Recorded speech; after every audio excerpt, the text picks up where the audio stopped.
안녕하세요. 매번 사연을 듣기만 하다 이렇게 글을 적어보려니까 조금 쑥스럽네요. 저는 한 번의 이혼 후 재혼에 성공한 30대 중후반 여성이랍니다. 요즘은 결혼이라는 제도에 대해서 참 다양한 의견들이 있는 것 같아요. 저처럼 결혼을 2번이나 결심하게 된 사람이 있는가 하면 아예 결혼에 부정적이신 분들도 있으시고요. 어떤 분들은 이혼을 한 후에 결혼 자체에 회의감이 생겨서 혼자 사신다고 들었어요. 사실 저는 지금도 결혼이라는 것에 마냥 긍정적이지는 않답니다. 지금이야 결혼부터 이혼까지 해보았으니 더 당당히 말할 수 있죠. 원래 이런 건 경험자가 더 잘하는 것이니까요. 저는 이혼하고 나서 제 인생에 결혼이라는 단어가 다시 끼어들 줄은 몰랐어요. 그런데 사람 일이라는 게 늘 제 마음대로 되지 않더니 이제는 제 마음조차 제 마음대로 되지 않더라고요. 결국 지금의 남편을 만나 생각이 또 한 번 바뀌었네요. 현재는 어찌저찌 또 한 번의 결혼식을 마치고 신혼생활을 하는 중이랍니다. 워낙 자상한 사람이고 저의 모든 걸 이해해주는 사람이라서 이 사람과 함께 할 미래가 정말 궁금하고 기대가 돼요. 시부모님도 너무나 따뜻하신 분이라서요. 오늘은 제가 이 사람과 어떻게 만났는지, 제가 어떻게 살아왔는지, 저의 인생 이야기를 정말 속 시원히 털어내보려고 해요. 궁금하시지 않나요? 재밌게 들어주시면 감사하겠습니다. 아까 제가 결혼이라는 것에 마냥 긍정적이지 않다고 했는데요. 솔직히 말하자면 그건 여러 일을 겪으며 많이 유해진 생각이고요. 이유야 많겠지만 저는 특히나 결혼에 부정적인 생각을 가지고 살던 여성이었어요. 왜인지 몰라도 결혼에 부정적이라고 의견을 밝히면 다들 이유를 추측하시더라고요. 조금 뻔한 대답이 될 수 있기는 한데 가장 큰 이유는 제가 이혼 가정에서 자랐기 때문이에요. 여기는 저에 대해서 아무도 모르시니까 정말 까놓고 이야기하자면 이혼 가정이라고는 말하지만 저에게 가정이랄 게 없었어요.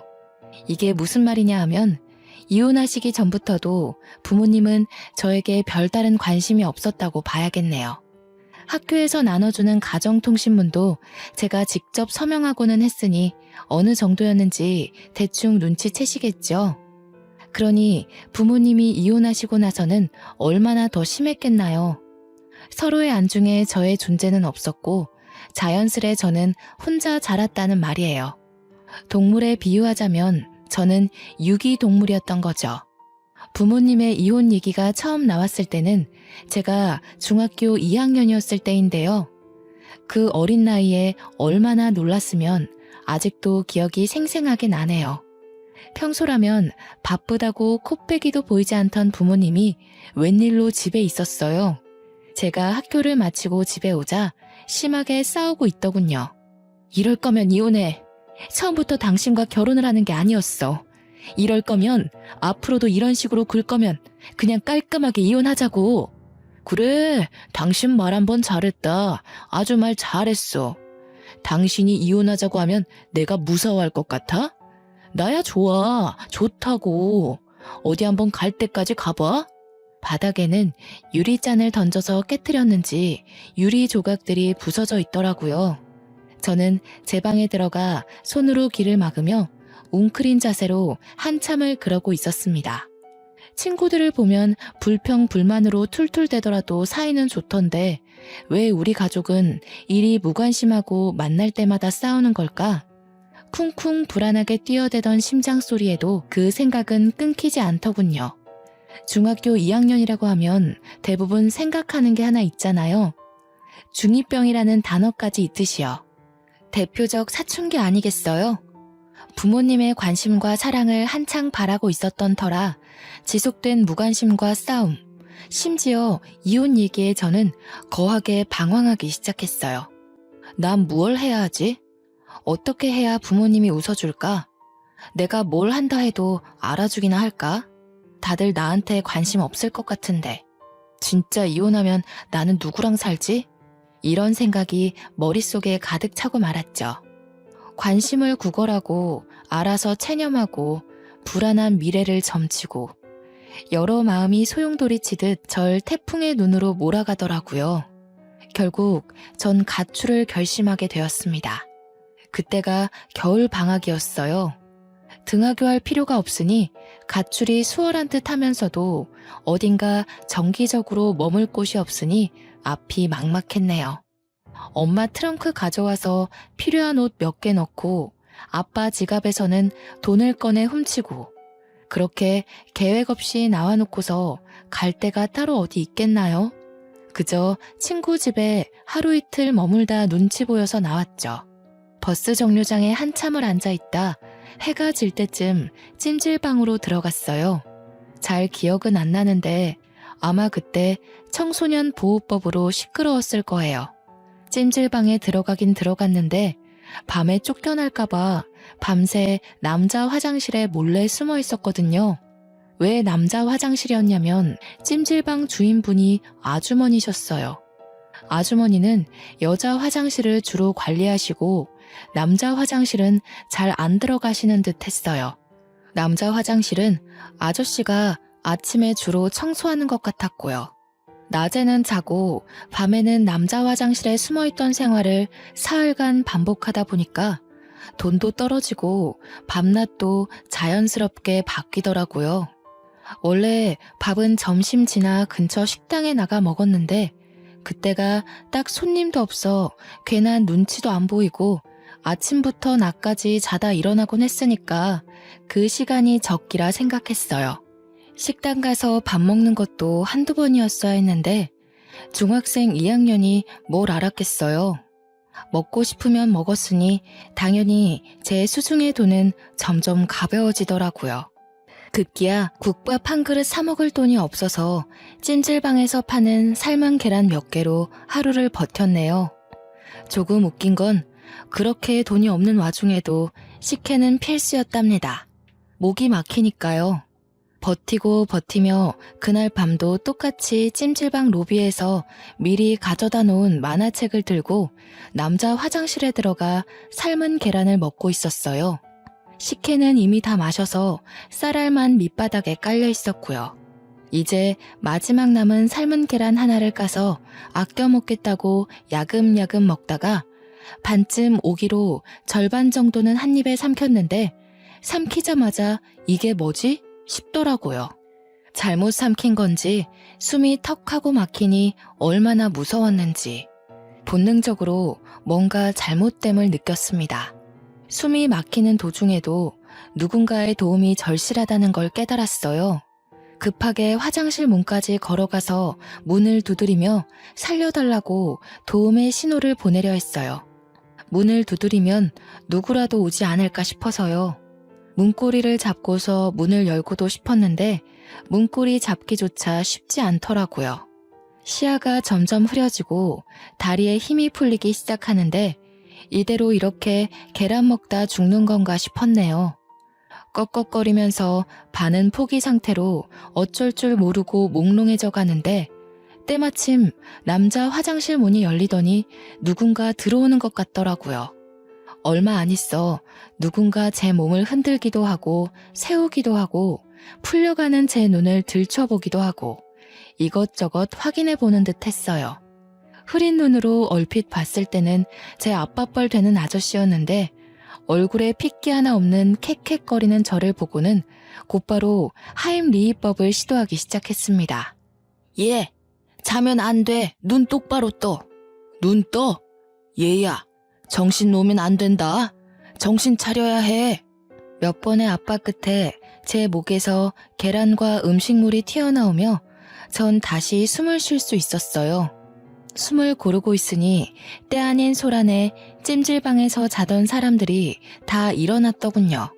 다들 무슨 일이냐며 웅성웅성 모여드니 찜질방 아저씨가 수습하시더라고요. 아이고 죄송합니다. 애가 잠시 우리 집에 온 조카인데 하도 찜질방에서 며칠 자보고 싶다 사정하지 뭡니까? 그래서 데려왔더니 야밤중에 뭘 잘못 먹어 숨을 잘 못 쉬더라고요. 깜짝 놀라 응급조치를 취하느라 이리 소란을 피웠네요. 이제 멀쩡하니 다시 주무세요들. 찜질방 아저씨의 말씀을 들으니 온몸에 찬물이라도 끼얹어진 것처럼 생사를 오가던 현장에서 현실로 끌어내려지는 듯 했습니다. 잠시 뒤로 빠져서 다른 곳에 숨어 있으려던 저는 당연하게도 찜질방 아저씨에게 붙잡혀 찜질방 아주머니에게로 향했어요. 아주머니는 애 얼굴이 너무나 창백하다며 호들갑 떠시더니 제 손을 몇 번 주무르시곤 따뜻한 물을 건네주시더라고요. 제가 따뜻한 물을 마시며 조금 안정된 듯 보이자 무슨 사정이냐 물어보시고 제 얘기를 듣고선 말씀하셨습니다. 사실은 학생이 여기서 머무는 거 다 알고 있었어. 갈 데도 없어 보이고 너무 어려 보여서 내쫓으면 상황이 더 안 좋아질까봐 묵과하고 있었는데 이제는 손님들까지 다 알아버려서 어쩔 수가 없네. 일단 오늘은 너무 늦었으니까 편하게 자고 내일 아침에 집으로 돌아가. 어린 여자애 혼자 있기엔 너무 위험해. 그간은 내가 지켜봐서 별일 없었다지만 오늘 일도 그렇고 여기 있어봤자 좋을 거 하나 없어. 딱 너만한 아들이 있어서 딸 같아서 그래. 나쁘게 듣지 말라며 부모에게도 못 받아본 걱정을 하시더라고요. 아주머니가 만들어주신 죽과 아저씨가 갖다준 식혜를 든든히 먹었어요. 집에선 늘 혼자 밥 차려 먹었는데 누가 차려주니 너무 행복하더군요. 그렇게 저의 일주일짜리 가출을 끝이 났어요. 집으로 돌아오니 부모님은 잠시 산책 갔다 왔냐면서 할 얘기가 있는데 마침 잘 왔다고 하시더라고요. 너도 일주일 동안 대충이라도 들어서 알고 있겠지만 부모님끼리 서로 의논을 충분히 했다며 이혼하기로 했다고 저에게 통보했습니다. 그 말을 들으니 머리가 띵하더라고요. 제가 가출한지도 모르는 것 같았어요. 그러면서 하는 말이 뭔 줄 아세요? 우리 이혼하기로 했다. 오래 안 걸릴 거야. 우리가 이혼하기로 하고서 서로 의논하다가 널 데려갈 수 없다고 판단했어. 아빠는 다른 사람이랑 새 살림 차릴 거고 그쪽에선 널 원하지 않다구나. 미안하다. 돈을 부족함 없이 보내줄게. 수민아, 미안해. 이 사람이랑은 이혼하기로 했고 엄마도 수민이 꼭 데려가고 싶었는데 엄마는 뉴질랜드로 이민 가기로 했어. 엄마도 아빠처럼 만나던 사람이 있는데 그 사람이 뉴질랜드에 살거든. 미안해. 엄마도 돈은 정말 부족함 없이 보낼게. 엄마 이해하지? 듣다 보니 쌍방으로 바람이 나서 이혼 후 서로 새 가정을 차리기로 했다더군요. 아빠는 아빠대로, 엄마는 엄마대로 새 인생을 살 계획이 번지르르 하더라고요. 벌써부터 엄마나 아빠나 새 가족이 될 사람이 있으니 어찌나 몸을 추스르시던지. 둘 중 아무도 저를 책임질 수 없다고 그러던데요. 생활비는 충분히 주겠다면서 따로 집조차 구해주지 않은 채 하숙집을 구하든 월세방을 구하든 혼자 살라고 말하더라고요. 전 이혼하더라도 저를 누군가 데리고 갈 줄 알았지 버리고 갈 줄은 꿈에도 몰랐네요. 정말 누가 알았겠어요. 일주일의 가출 후 이번엔 가족으로부터 내쳐져 혼자 살게 되었어요. 잠잘 곳부터 구해야 한다는 생각에 자연스레 찜질방은 제 머릿속에서 잊혀지더군요. 그나마 부모님에게 아주 조금의 양심은 남아있긴 했는지 생활비는 꼬박꼬박 줘서 고등학교 졸업 때까지 학업에 매진할 수 있었어요. 그마저도 여유롭게 준 것은 아니었고 제가 성인이 되자 알아서 살라며 연락조차 끊겼지만요. 이른 나이부터 홀로 서기를 해야 했던 저는 불안감에 열심히 공부했고 그래서 서울에 있는 유명 대학에 장학금 받고 입학했답니다. 성인이 되고 나서는 정말 일에 치여 살았어요. 생활비에 기숙사비에 돈을 많이 벌어야 했거든요. 아르바이트에 과외에 대학 생활을 병행하면서도 그 와중에 성적 유지도 해야 했고요. 그렇게 시간이 없어서 정신없이 바빠서 그랬던 것일까요? 저는 아르바이트 하는 곳에서 한 남자를 만나는 지금 생각하면 정말 미련한 짓을 하게 됩니다. 그 남자는 프랜차이즈 카페 점장이었고 저와는 10살 차이였어요. 제가 아르바이트생으로 들어올 때부터 잘해주더라고요. 솔직히 별로라 생각했던 사람이라도 나에게 꾸준히 잘해주는 모습을 보면 어느새 경계심 풀고 친하게 지내게 되잖아요. 호의를 굳이 저기로 받아들이지 않으니까요. 저도 그랬습니다. 그 남자뿐 아니라 같이 아르바이트 하던 동료들과 적당히 친해졌을 때였어요. 아르바이트생 전체 회식을 한다고 하더라고요. 저는 피곤하기도 하고 집에서 조금이라도 쉬고 싶어서 안 가려고 했는데 말하다 보니 회식에 참석하는 걸로 분위기가 형성되더군요. 결국 참석해 1차, 2차까지 쭉 달리는데 눈 뜨고 보니 그 남자와 저 이렇게 둘만 남아 술을 마시고 있었고 저는 술에 취해 누군가에게라도 기대고 싶었는지 제 입으로 저의 인생사를 술술 다 말하고 있었어요. 그 남자는 저의 사정을 다 듣고 나자 그 후부터는 밥을 사주고 싶으니 같이 먹자며 따로 약속을 잡으려 하더니 영화 티켓을 누군가에게 받았는데 같이 보러 가지 않겠냐고 하면서 저를 작정하고 꼬시더라고요. 어릴 때부터 혼자 살아서 많이 외로운 와중에 계속 잘 대해주고 꼬시는 사람이 있으니까 제 마음은 점차 그 사람에게로 기울었어요. 지금 생각해보면 와, 진짜 왜 그랬을까 싶어요.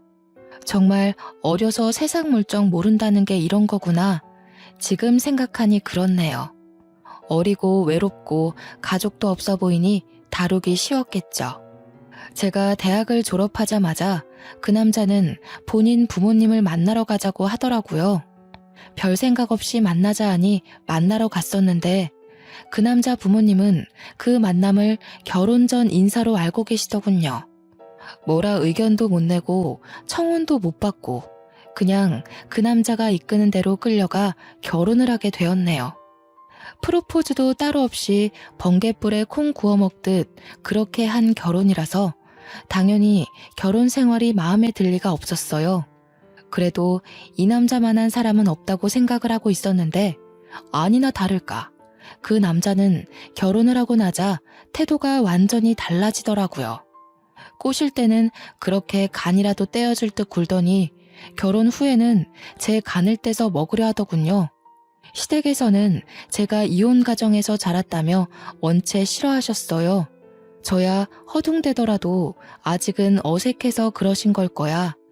나에게 익숙해지고 나에 대해 잘 알게 되면 달라지시겠지 생각하며 저를 싫어하시는 만큼 더 노력하려고 애썼어요. 처음으로 제가 이룬 가정이니 망치고 싶지 않았거든요. 시부모가 하대할수록 더 잘 보이려고 노력하는 며느리라니. 시댁 입장에서는 어찌나 우습고 만만해 보였겠어요.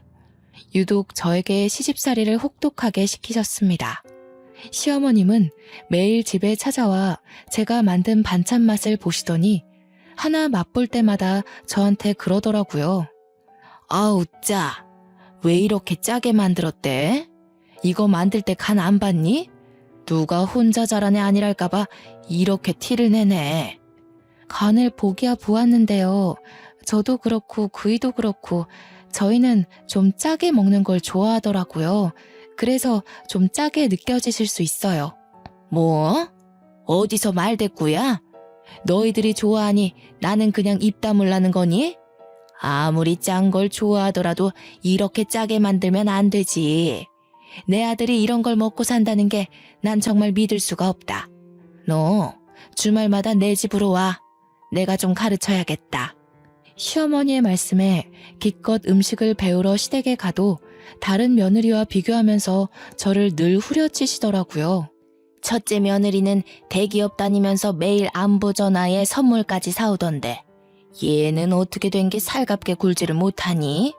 이제 막 대학교를 졸업해 취업 준비를 하는데 돈이 충분치 않은 건 당연한 거 아닌가요? 계속되는 시어머님의 구박에도 저는 시어머님 생신 때 제가 할 수 있는 선에서 선물을 준비해 드렸어요. 아이고, 이걸 선물이라고 사온 거니? 쟤 좀 봐라. 아무리 돈도 없고 센스도 없다지만 요즘 누가 이런 싸구려 제품 쓴다니? 어른 없이 자라서 보는 눈이 많이 떨어진다 얘.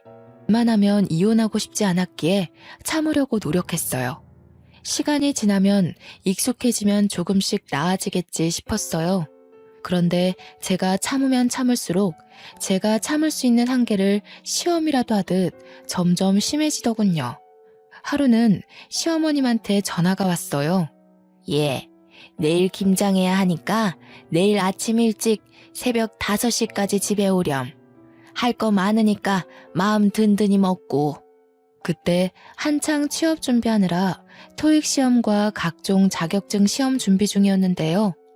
한숨이 깊게 나왔지만 해봐야 할 것은 다 해봐야겠다 싶어 다음날 아침 일찍 새벽 5시에 시댁에 도착했어요. 도착하기는 도착했는데 이게 웬걸 문이 잠겨 있는 거예요. 문을 두드려도 벨을 눌러봐도 응답이 없었어요. 계속 문을 두드리면 새벽이라 누군가 무어라 할 것 같았기에 서성거리며 고민하다 일단 비밀번호를 입력해 시댁에 들어갔어요. 들어가니 배추가 얼마나 많은지 아주 그냥 널려 있더라고요. 시어머님은 여전히 전화를 안 받으시고요. 시어머님은 잠시 나간 거라 치더라도 이렇게 배추가 많은데 다른 사람 아무도 없이 저 혼자 있는 게 너무 이상하다 싶었어요. 그래서 그냥 소파에 앉아 1시간을 꼬박 기다렸습니다. 기다리면서도 이게 뭔가 싶고 안 좋은 생각이 머릿속을 스쳐 지나갔어요. 설마 그렇게까지 시어머님이 악독한 사람은 아닐 거라 믿고 싶더라고요. 그런데 안 좋은 예감은 틀리질 않더라고요. 설마 했던 것이 사람을 잡더군요. 시어머니께 전화가 와서 왜 전화했냐고 하시길래 오늘 김장하는 거 아니었냐고 오라 해서 왔는데 왜 집에 안 계시냐고 여쭈었죠. 예의 없이 새벽부터 전화하더니 시부모 여행 간 것도 모르니? 가족여행 와서 집에 없지 뭐. 나 집에 갈 때까지 네가 김장 좀 해놓으렴. 네? 어머님, 그게 무슨 말씀이세요? 저 자격증 공부하다가 시간 내서 온 건데 이러시면 어떡해요. 여행이라뇨. 그럼 저를 왜 부르셨어요? 처음부터 저 혼자 김장 다 하라고 부르신 거였어요? 어린 것이 보는 눈만 없는 줄 알았는데 눈치도 없네. 왜 불렀겠니? 늙어서 온몸이 쑤시는데 내가 다 하련? 며느리인 네가 할 수도 있는 거지. 난 여행 갔다 올 테니 김장 다 해놓아라. 갔다 와서 간 볼 거니까 대충 하기만 해봐. 정말 말도 안 되잖아요. 혼자 김장을 하라니 이런 시집살이는 듣도 보도 못했어요. 저 혼자 먹을 김치도 아니고 이 많은 걸 혼자 도대체 어떻게 해요. 그것도 직접 전화까지 해가며 불러드리더니 저런 태도라뇨. 전화를 끊고 허탈하게 앉아 밖을 바라보는데 내가 지금 여기서 뭐 하는 건가 싶었어요. 거실 창 너머로 동트며 노랗고 빨간 햇빛이 쫙 깔리는데 분하기도 하고 슬프기도 하고 눈물이 나더라고요. 한참을 밖만 바라보며 울다가 결국 이혼을 결심했습니다. 시댁에 남아 김장을 하는 대신 남편에게 전화를 걸어 이혼하자고 말했네요. 이혼하고 무슨 생각이 들었냐 하면요. 그간 살아온 제 인생에 의문을 품게 되더니 별별 생각 다 들더라고요. 이혼 별거 아니네. 부모님도 이혼하더니 나도 이혼을 했구나. 결혼은 내 인생에 없나 보다. 내 인생은 왜 이리도 외롭고 힘들지? 그렇게 혼자 감정에 매몰될 뻔했지만 구사일생이라고 할까요? 면접을 봤었던 한 회사에 합격해 입사하게 되었어요. 자격증 취득 전에 넣었고 꽤 규모가 큰 중견 기업이라 큰 기대를 하지는 않았는데요. 예상치 못한 합격이라 그런지 마음이 술렁거리는 상황에도 기쁘긴 하더라고요. 그 이후부터는 온 신경을 쏟아붓고 매달릴 곳이 회사 하나뿐이라 정말 처절하게 매달렸던 기억뿐이네요. 일이 없으면 더 달라고 더 배우겠다고 신입 때부터 그러고 다녔어요. 그러다 보니 어느 순간 야망이 가득한 신입이라는 별명도 생기더라고요. 워낙 열정적으로 배우며 회사의 모든 시간을 바쳐서 그런지 회사 사람들과의 관계도 무난했네요. 입사하면서부터 시간이 참 정신없이 지나갔는데 그렇게 바쁜 게 오히려 저에게 필요했어요. 실제로 도움이 되더군요. 집에만 오면 바로 골아떨어져 따로 생각할 시간이 없었으니까요. 그런데요, 잊어버리는 게, 피해버리는 게 모든 걸 해소하는 건 아니잖아요. 너무 감정을 억누르며 일만 하고 살아왔던 탓일까요? 적어도 일은 내가 하는 만큼 돌아온다고 생각했는데 저의 개인 시간마저 빼가며 열심히 일했던 것이 3번의 승진 누락으로 돌아오더군요. 처음 한두 번 정도야 당황스러웠지만 그럴 수 있지 하고 넘어갈 수 있었어요. 3번을 승진해서 누락시키니까 제가 일을 못하는 편도 아니고 너무 황당하더라고요. 승진 누락 결과를 출장지인 제주도에서 확인했었는데 마냥 기다리다가 회사로 돌아가서 물어보기엔 열불이 나더군요. 마침 같이 출장 왔던 부장님이 옆에 계셔서 바로 여쭤보니 하시는 말이 나야 뭐 수미 씨가 워낙 일을 잘하니 승진 때마다 수미 씨를 밀어줬지. 근데 임원들 생각은 그게 아닌가 보더라고. 너무 예민하게 받아들이진 말고 수미 씨가 아무래도 이혼도 했었고 딱히 책임질 가족이 있는 게 아니잖아. 임원진들은 워낙에 또 보수적이니까 가정이 있는 남자를 밀어주려 하더라. 부장님 말씀을 듣는데 한마디 한마디가 속이 쓰리더라고요. 부장님은 본인이 힘이 없어 미안하다며 위로를 해주시려 했는데 딱히 위로가 되지는 않았어요. 이혼해서 또는 책임질 가족이 없어서 이런 개인적인 이유로 저의 발목을 잡았던 일이 이번 한 번만 있는 건 아니었거든요. 학창 시절에는 부모님의 이혼이 저에게 큰 걸림돌로 작용했어요. 지금이야 이혼이 흔해졌다지만 제가 학교에 다닐 때까지만 해도 아니었던 터라 부모님이 이혼했다 하면 선생님들부터가 편견에 가득한 시선으로 저를 바라보곤 했어요. 시험에서 성적이 조금이라도 안 좋게 나오면 쟤도 그렇게 노력하더니 이혼 가정이네는 어쩔 수 없네 라는 식으로요. 시간이 지나 극복했다고 생각했는데 직장 생활에서조차 되풀이 되다니. 심지어 학창시절 땐 시선뿐이었지 이건 뭐 여자라서 책임질 가족이 없어서 이혼해서라니. 저는 저를 책임지고 있는데요. 정말 무슨 상관이죠? 도대체 언제가 되어야 이런 차별적인 것에서 벗어날 수 있을까 싶었네요. 일하던 중이라 제대로 감정을 풀지도 못한 채 출장을 끝내고 제주도에서 집으로 돌아오는 날이었어요. 김포공항에서부터 운전을 하며 집으로 가는데 찜질방 간판이 보이더라고요. 내일 주말이겠다. 저기서 몸을 좀 녹일까 하다가 찜질방이라고 하니 문득 옛 생각이 나더군요. 충동적으로 차를 돌려 오랜만에 고향을 한 바퀴 둘러보기로 했어요. 늦은 밤 김포공항에서 출발해 고향에 도착하고 보니 새벽이더라고요. 배는 고프고 잠은 오고 일단 뭐라도 좀 먹고 싶어서 문 연 음식점을 찾아보는데 근처에 햄버거 집이 하나 있더군요. 일단 배가 너무 고프니 햄버거를 포장해 간단하게 먹고서는 보이는 아무 데라도 들어가 잠이나 자야겠다 생각하고 갓길에 차를 잠시 세워두고 갔다 왔죠. 봉투를 달랑이며 차를 향해 걷는데 처음엔 꿈꾸는 줄 알았어요. 분명 제가 햄버거를 사러 갈 때까지만 해도 차 하나 없는 텅텅 빈 도로에 사람 한 명 없었거든요. 근데 제가 햄버거를 포장하고 나오자 저 멀리 횡단보도에 뭔가 보이는 거예요. 원래 있었나? 내가 못 본 건가? 아니면 내가 귀신에 홀렸나? 하고 일단 차에다 햄버거를 놓고선 천천히 다가가는데 가까이 다가가면 다가갈수록 사람의 형상인 게 느껴졌어요. 아저씨에서 할아버지 그 애매한 나이대의 아저씨였는데 깜깜한 새벽에 모르는 사람이 제 앞에서 피를 흘리며 쓰러져 있는 걸 보니까 잠도 확 깨고 정신이 아찔하더군요.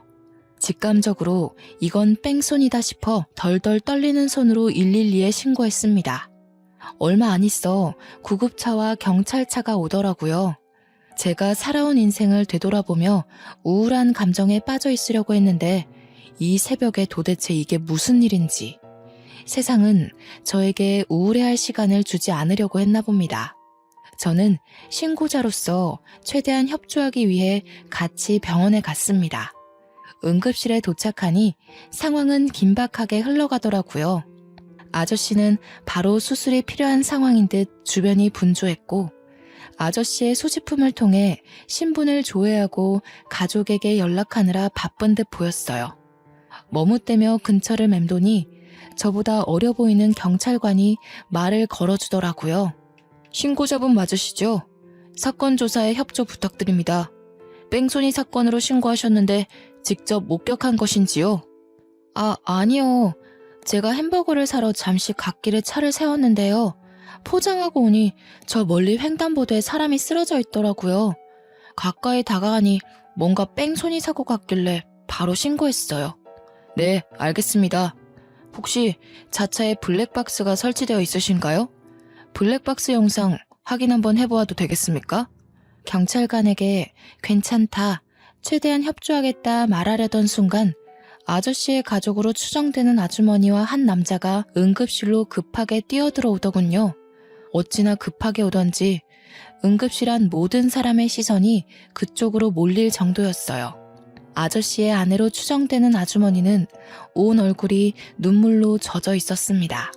아주머니는 병원 접수대에 무어라 말을 하시더니 아저씨가 수술실로 들어갔다는 걸 아셨는지 어쩔 줄 몰라 하며 아들로 추정되는 남자의 손만 붙잡고 계셨어요.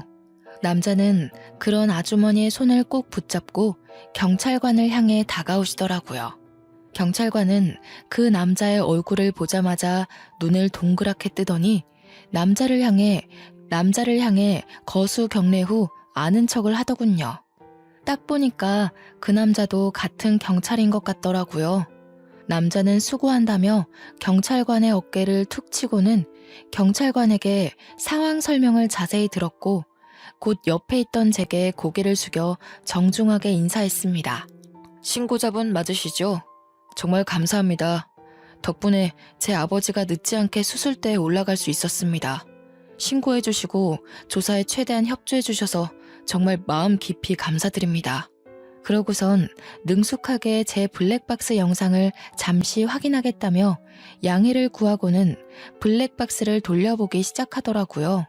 아주머니는 그런 남자 옆에서 머물며 저의 손을 꽉 잡으며 저에게 연신 고맙다는 인사를 하셨어요. 솔직히 제가 한 것에 비해서 감사 인사를 과하게 받는 느낌이라 민망하기도 하고 뿌듯하기도 하고 복잡 미묘했네요. 다행히 저의 블랙박스에 뺑소니 사고가 노골적으로 찍혀 있더라고요. 조금이라도 멀거나 가까웠다면 못 찍었을 각도로 정말 미세하게 오른쪽 위 구석에 사고 영상이 찍혀 있었네요. 제가 직접 목격한 것도 아니라서 혹여나 블랙박스에도 사고 영상이 안 담겨 있으면 어떡하나 내심 걱정을 했었는데요. 그런 제 걱정을 날려버리기라도 하는 것처럼 결정적 정보마저 보이더라고요. 정말 잠시 갓길에 차를 세워둔 거라 헤드라이트를 켜뒀었는데요. 그 불빛에 뺑소니 사고를 내고 도망가려던 차가 제 차 쪽으로 다가와서 제 블랙박스 각도를 확인하는 듯한 움직임이 있었어요. 처음엔 빛이 번져서 번호판이 안 보이는 듯 하다가 뺑소니차가 제 차에서 멀어지며 번호판이 확실하게 보이더군요. 그로부터 대략 한 달 뒤, 그 남자로부터 전화가 왔어요. 늦게 연락드려 죄송합니다. 덕분에 제 아버지 수술이 무사히 끝나서 오늘 퇴원하셨답니다. 뺑소니범도 덕분에 수월하게 잡았고요.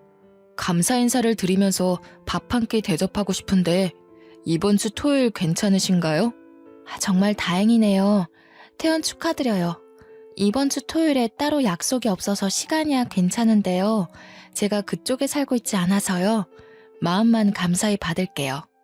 제 아버지 생명의 은인이신데 밥 한 끼 대접할 수 있게 해주세요. 거리가 멀어 그러는 거라면 지금 사시는 곳 근처 식당에 예약하겠습니다. 제대로 감사 인사를 할 기회를 주셨으면 합니다. 제 아버지도 꼭 직접 뵙고 싶다고 하셔서요. 간곡히 부탁하시니 마냥 거절하기가 죄송스럽더라고요. 그렇다고 저는 서울에 사는데 이제야 막 퇴원한 환자를 모시고 서울까지 그 먼 거리를 올라오라고 하기에도 못하고요. 결국 서울과 제 고향 그 중간쯤에 위치한 한정식 식당에서 만나 뵙기로 했네요. 그렇게 토요일 식당에 도착하니 먼저 와 계시더라고요. 문을 열고 예약한 방으로 들어갔는데 아저씨와 아주머니가 저를 보자마자 벌떡 일어나시더니 제 양손을 붙잡으시며 감사 인사를 하셨어요. 아니, 제가 한낮에 이렇게까지 감사 인사를 받은 건 처음이라 몰랐는데 이게 생각보다 쑥스러운 일이었어요. 손을 내저으며 아니에요, 다행이에요 하며 자리에 앉는데요. 그때 그 응급실에서는 이런 생각할 여유가 없어 몰랐는데 왜인지 모르게 아저씨와 아주머니가 어디선가 뵌 것 같은 낯선 기분이 들더라고요. 내 착각인가 싶어 일단 밥을 먹으며 대화를 이어갔어요. 맛있더라고요. 여러 얘기를 하던 중 아저씨와 아주머니가 찜질방을 운영하셨다는 말에 순간 어? 하고 예전 가출했었을 때의 기억이 머릿속을 스쳐 지나가더군요. 정말 혹시나 하고서 여쭤보았어요.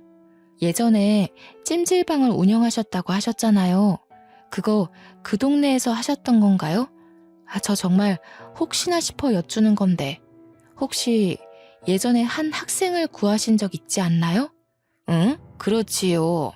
그 찜질방 터가 희한했는지 이가 몇 번 그랬던 적이 있네요. 근데 그건 왜 물어보시나요? 저의 뜬금없는 질문에 잠시 저를 빤히 바라보며 생각에 잠기셨던 아저씨가 문득 그러고 보니 걔 중에 제일 기억나는 여학생이 있었다고 말을 먼저 꺼내시더라고요. 정말 어린 학생이었는데 가출이라도 했는지 며칠 동안 찜질방에 머물더군요. 불량 청소년 같아 보이지는 않고 질에 찔렸는지 밤마다 남자 화장실에 숨어 있어서 더 눈길이 갔죠. 걱정되는 마음에 하루는 얘기 좀 해보려고 남자 화장실에 들어갔는데 숨이 막히는지 컥컥거리면서 창백하게 질려있더라고요. 아, 그 학생 머물 거면 당당히 좀 머물지. 그마저도 못하고 맨날 밤새 숨어 있어서 어찌나 마음이 짠하던지요. 이가 때마침 화장실에 안 찾아 들어갔으면 정말 큰일 날 뻔했어요. 그 학생이 컸으면 딱 지금 아가씨 같았겠네요. 어린 학생이 죽을 것 같아 일단 살리고 봤다고 그리 말씀하시며 웃으시는 아저씨와 아주머니의 모습을 보는데 예전에 죽을 내주시던 아주머니의 모습과 식혜를 건네주시던 아저씨의 모습과 겹쳐 보이며 확신이 딱 들더군요. 예상치도 못한 만남에 저는 너무나도 놀라 몇 초간 말을 못하다가 비명을 지르듯 소리치며 말했어요. 그 학생이 바로 저예요. 세상에, 말도 안 돼요. 저 진작에 찾아가 감사 인사를 꼭 드리고 싶었는데 찜질방이 없어져서 감사 인사를 드리고 싶어도 드릴 수가 없었어요. 그런데 이런 우연으로 만나게 되다니요. 세상에. 아니, 저만 신기한 건 아니죠? 진짜 너무너무 신기하지 않나요? 모든 게 우연으로 맞아떨어진 거잖아요. 아저씨가 제 목숨을 구해준 것부터 제가 아저씨를 구해주게 된 것까지요. 심지어 이렇게 만나게 된 것도 포함해서요. 흔치 않은 인연에 어안이 벙벙해지더라고요. 현실감이 없어도 너무 없게 느껴졌지만 이 기회가 아니면 영영 감사 인사를 할 기회가 없을 것 같아 재빠르게 말했어요. 그때 정말 감사했어요. 제가 그때 많이 힘들기도 했고 방황도 많이 했는데요. 목숨도 구해주시고 직접 죽도 만들어주셔서 그게 얼마나 큰 힘이 되고 감사하던지요. 평생 감사 인사를 못 전할 것 같아 늘 마음 한구석이 좋지 않았는데 이리 감사 인사를 전할 수 있어 너무나도 감사하네요. 아주머니와 아저씨는 잠시간 어리둥절해하다가 거짓말하는 거 아니고 진짜냐며 이게 무슨 인연이냐며 놀라워하시더라고요. 조용히 밥을 먹으며 듣기만 하던 남자도 감탄하시더니 한마디 하셨어요. 아니, 이런 인연이 있을 수 있다는 게 신기하네요. 이 정도 인연이면 세상에 이런 일이라도 출연해봐야 하는 거 아닙니까? 그날은 정말 서로 감사 인사만 100번 말하고 헤어졌던 것 같아요. 저는 그날 이후로 그간의 미련을 이제라도 푸는 심정으로 아주머니와 아저씨께 자주 연락드리고 찾아뵈었어요. 그 남자 역시도 오다 가다 자주 마주쳤죠. 제일 무서운 인연은 스며드는 인연이라고들 하잖아요. 저는 정말 그 남자에 대해서 아무 생각이 없었는데요. 자주 찾아뵙다 보니 자주 마주치게 되고 또 그러다 보니 가끔 생각이 나고 궁금하고 그렇게 감정이 진화하더라고요. 명절에 누구네 집을 방문해 본 적이 정말 까마득한데 아주머니와 아저씨가 혼자 지내는 저의 사정을 먼저 알아봐 주시고 설날에 집으로 오라고 초대해 주셨어요. 부모와 연 끊고서 살고 있던 저라 명절에 대한 추억이나 경험이 많이 없어서 괜스레 설레더라고요. 빈손으로 가기에는 민망할 듯 싶어 고향 근처 농협에서 한우를 사려고 했어요.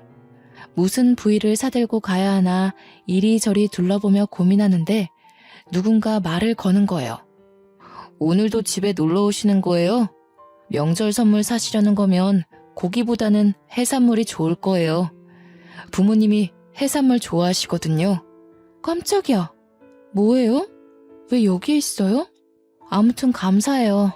안 그래도 무얼 더 좋아하실지 고민이 됐었거든요. 그쪽은 뭘 더 좋아해요? 이왕 명절 선물 사는 김에 같이 사줄게요. 저야 뭐 다 잘 먹습니다. 마음만으로도 감사하네요. 자, 해산물 코너로 갑시다. 아무래도 전복이 좋을 거예요. 그 남자가 몸이 좋다는 건 이미 알고 있었거든요. 제 바로 앞에서 뒤돌아서 걷는데 그 사실이 갑자기 확 다가오더라고요. 심지어 해산물 코너에 가서 전복을 구경하는데 일하시는 직원분이 저와 그 남자를 엮으며 신혼이냐고 물어보는 거 아니겠어요? 그 남자가 딱히 아니라고는 말 안 하고 그저 웃으며 전복 뭐가 좋아요? 묻는데 기분이 굉장히 묘했어요. 아, 맞다. 이 사람도 남자기는 남자였지? 싶기도 하면서요. 직원분의 추천대로 전복 선물 세트를 사서 제가 들으려는데 그 남자가 저를 한번 쓱 보더니 선물 세트를 가져가서 들더라고요. 제가 또 그런 배려에 약한 거 어떻게 알고. 그때 그 남자의 행동 하나하나에 반응하는 저를 보자니 제대로 감겼구나 싶더라고요. 그렇게 마음을 깨달았어요. 설날 잘 보내고 서울 올라가면서 그 남자에게 연락하기 시작했죠. 그 남자도 알게 모르게 저한테 마음이 있었는지 연락이 끊기지 않게 이어가더군요. 제가 경찰 제복 입은 모습 한번 보고 싶다니까 그날 퇴근길에는 제복 입은 상태로 오기도 하고요. 그렇게 눈 맞아서 1년의 짧은 연애 끝에 저는 결혼까지 결심하게 되었어요. 네, 맞아요. 지금의 남편이랍니다. 근데요, 솔직히 남편에게는 첫 결혼이지만 저한테는 재혼이잖아요. 아무래도 이혼의 경험이 있으니까 재혼은 시작부터 망설여지게 되더라고요. 그런 제가 답답했는지 남편은 뭐가 걱정이냐면서 대놓고 물었고 저는 대답했죠. 당신도 알겠지만 나 이미 결혼도 해봤고 이혼까지 했잖아. 당신이랑 결혼하게 되면 아주머니도 아저씨도 내 시부모님이 되는 건데 지금처럼 편하게 못 지낼까봐 무섭고 그래. 당신은 처음인데 나만 재혼이니까 미안하기도 하고. 그런 거라면 정말 걱정하지 마. 우리 부모님 성격 몰라서 그래? 당신이 나랑 결혼한다고 해서 시부모 유세 떨고 그럴 사람들 아니라는 거 알잖아. 난 당신과 사랑하는 가정을 이루고 싶은 거야. 처음이든 재혼이든 관심 없어. 재혼에 회의적이었지만 저의 가정을 이루고 싶다는 욕심은 있었거든요. 남편은 바로 그 점을 기가 막히게 꼬집으면서 설득하더라고요. 마침내 제가 결혼하자며 고개를 끄덕인 날 남편은 쐐기를 박으려는지 바로 부모님께 결혼하기로 했다고 고하더군요. 저는 그 옆에서 긴장이 돼 손끝을 만지작거리고 있었는데 어머님이 한박 웃음을 지으시며 말씀하셨어요. 아이고, 올해도 걸렸다. 올해도 걸렸어. 얼마나 기다렸는지 아니? 우리 남편 차가운 길바닥에 외롭게 죽을 뻔했는데 그거 발견하고 구해준 넌 우리 집안의 귀인이야. 어디서 이렇게 착하고 선한 아이가 굴러왔는지 우리 모자란 아들과 결혼까지 해준다니 난 더없이 행복하구나. 어머님과 아버님은 혼수랑 집도 전혀 걱정하지 말라고 큰 소리 떵떵 치시더라고요. 우리 집에 귀인이 들어오는데 그것 하나 못 해주겠냐면서요. 사공의 목표가 하나고 모두가 열정적이니 배는 순항하더니 그 자리에서 결혼식 날짜까지 바로 정했답니다. 다만 결혼식 날짜가 다가올수록 이혼한 제 친정 부모가 마음에 걸리기 시작했어요. 결혼식 혼주석에 불러야 하는 건지 고민이 돼서 예비 시부모님께 먼저 상의하니까 제 마음 편할 대로 결정하라 하시며 한마디 하셨어요. 내가 이 결혼에 원하는 건 딱 하나야. 바로 네가 우리 집에 시집와서 행복해지는 것이란다. 예비 며느리로 무언가 하려고 노력하지 않아도 돼. 넌 이미 우리 가족의 은인이잖니. 너의 부모님도 그래. 모든 건 너의 마음이 향하는 대로 하렴. 대신 네가 결혼식을 올리며 행복해지는 방향이었으면 좋겠다. 저는 솔직히 부모 같지도 않은 인간들에게 저의 근황조차 알리고 싶지 않아서 결혼식 초대조차 원하지 않는다고 사실상 이미 연을 끊어버린 관계라고 설명했습니다. 예비 시부모님은 제가 고민한 것이 허무하리만치 쉽게 수긍하며 이해해 주시더라고요. 제 결혼식 혼주석에는 남편의 고모랑 고모부가 감사하게도 앉아주셨어요. 저는 이렇게 시부모님의 사랑을 듬뿍 받으며 결혼식을 올렸고 신혼집도 시댁과 걸어서 10분도 안 걸리는 집으로 구했어요. 신혼집으로 이사 오며 이직도 같이 알아보다가 좋은 기회를 잡게 되었어요. 전 회사에 비해 꿀리는 회사도 아닌데 직급도 하나 올리고 연봉도 꽤 받으며 행복한 이직까지 성공했네요. 지금의 시부모님은 정말 저를 사랑하고 아껴주시는 게 느껴져요. 이혼하기 전에 저였다면 미쳤다고 시댁과 그리 가까이 사느냐 했을 텐데요. 제가 자발적으로 신혼집을 시댁과 가까이 구한 건 아무래도 이유가 있겠죠. 어머님은 매일 제가 좋아하는 반찬을 하나씩 만드셔서 신혼집에다 갖다 주셔요. 아버님은 식혜를 새로 만들 때마다 갖다 주시고요. 두 분이서 나란히 우리 부부의 냉장고를 열심히 채워주십니다. 친부모에게 효도하고 지내면 복이 들어온다던데 저에게 해당되는 말은 아니었나 봐요. 생각해보면 저는 그 말과는 반대로 친부모와의 관계를 끊어내고 나서야 다음 모든 것이 잘 풀리기 시작한 것 같거든요. 처음 찜질방 사장님 부부를 만났을 때만 생각해도 그래요. 그때 친부모와 함께 멀쩡하게 잘 살았으면 만날 일이 없지 않았을까요? 결과론적인 생각일 수도 있지만 그때 친부모가 저를 방치하지 않고 각자의 삶을 택하지 않았더라면 저는 가출을 결심하지 않았을 거라 생각하거든요. 그렇지만 결론적으로 친부모는 저를 방치했고 각자의 삶을 택함으로써 제가 가출을 결심했고 그 덕분에 이런 인연을 만나게 되었다는 것이 정말 신기해요. 계란에 숨 막혀 어쩔 줄 몰랐던 저의 목숨을 살려준 아저씨의 은혜를 제가 죽기 전에 갚을 수나 있을까 생각하곤 했는데 10몇 년이 지나고 나서 뒤늦게 조금이나마 은혜를 갚을 수 있을지 누가 알았겠어요. 지금까지 제가 겪어온 과정과 인생을 보면 처음에는 좋고 싫었던 것들이 어느 순간 반대되어 있는 걸 많이 겪었거든요. 인생사 어떻게 될지 모른다는 말이 이런 뜻이었구나 싶기도 하더라고요. 저 이제는요, 과거는 과거인 채로 두려고 해요. 사회도 그렇게 생각할까 싶기도 하지만 이젠 신경 안 쓰려고요. 지난 날은 지난 날로 겪었던 힘듦은 뒤로 한 채 현재의 삶에 더 집중하기로 했어요. 앞으로 남편과 걸어갈 길이 멀다는 걸 이제는 알게 되었거든요. 저를 사랑해주는 남편에게 감사하고 아껴주는 시부모님께도 감사하고 힘들어도 꿋꿋이 잘 살아온 저 자신에게도 고맙다는 말을 하고 싶네요. 지금까지 저의 긴 인생 이야기 들어주셔서 감사합니다. 여러분 늘 행복하세요.